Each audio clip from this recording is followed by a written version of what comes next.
Voilà, Emmanuel Macron est élu avec 65,1% des suffrages. Que les Français ont choisi à 65,9%. Voilà, on aurait aimé vivre un peu plus. Voilà, on aurait aimé vivre un peu plus cette image, si on peut la revoir, cette image. Donc, au carrousel du Louvre, la victoire donc d'Emmanuel Macron, une victoire fracassante. Voilà, avec 65% des voix.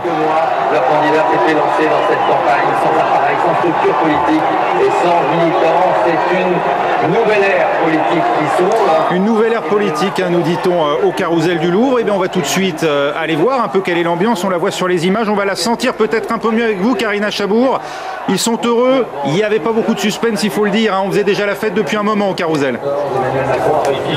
Oui, absolument. Mais c'est une explosion de joie à laquelle nous avons assisté il y a quelques secondes, avec des militants qui ne sont pas encore tous arrivés, hein, juste devant la pyramide, qui continuent à affluer au compte-gouttes, mesures de sécurité oblige, et qui on a vu un mouvement de militants courir jusqu'à la scène pour pouvoir voir et vivre en direct ce résultat. Et d'autres ont préféré juste devant moi s'arrêter devant deux écrans géants qui sont positionnés juste au niveau du jardin des Tuileries. Et effectivement, ils sont munis de leur drapeau français, ils sont munis de leur badge et de leur t-shirt coloré pour certains, et ils célèbrent effectivement cette victoire.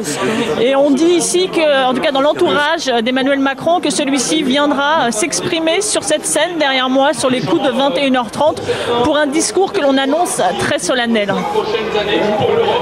Merci Karina Chabour. Alors du côté de Marine Le Pen, bien sûr, hein, on a fait un score 34,9. Ouais, 34,9%. Donc un score qui bien sûr ne lui permet pas d'accéder à l'Élysée, bien évidemment. Donc on retrouve les chiffres. Donc 65,1% pour Emmanuel Macron et Marine Le Pen 34,9%. Je vous propose de rejoindre Karim Akiki, donc qui était au lieu supposé de la fête de Marine Le Pen, donc au bois de Vincennes, au chalet du Lac. Karim, bien évidemment, comment ont réagi les militants autour de Marine Le Pen, qui n'est visiblement pas encore là?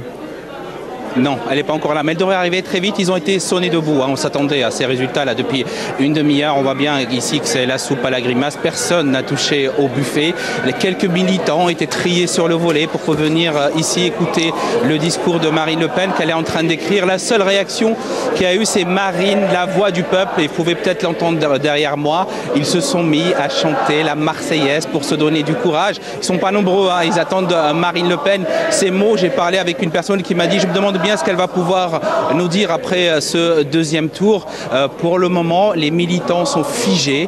Ils regardent les écrans, ils regardent surtout les images de la victoire de Emmanuel Macron qu'il eut, et ils viennent d'entamer là maintenant une Marseillaise, mais une Marseillaise presque muette. On s'entend parler. Je vous rappelle que quand on était à Hénin-Beaumont, on pouvait à peine s'entendre. Là, il y a plus de journalistes que de militants, ou en tout cas de sympathisants du Front National. Et je peux vous dire que dès qu'on les approche pour essayer d'avoir quelques réactions, ils sont très vite fermés. Certains même ont jeté la rose. Une dame avec qui je parlais, je lui demandais voilà, alors dans quel état d'esprit vous êtes?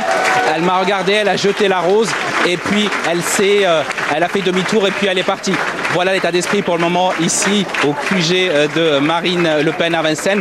On attend une prise de parole dans quelques minutes. Elle a terminé son discours. Merci beaucoup Karim Akiki. Donc on va, en attendant le discours de Marine Le Pen, Jean-Marie,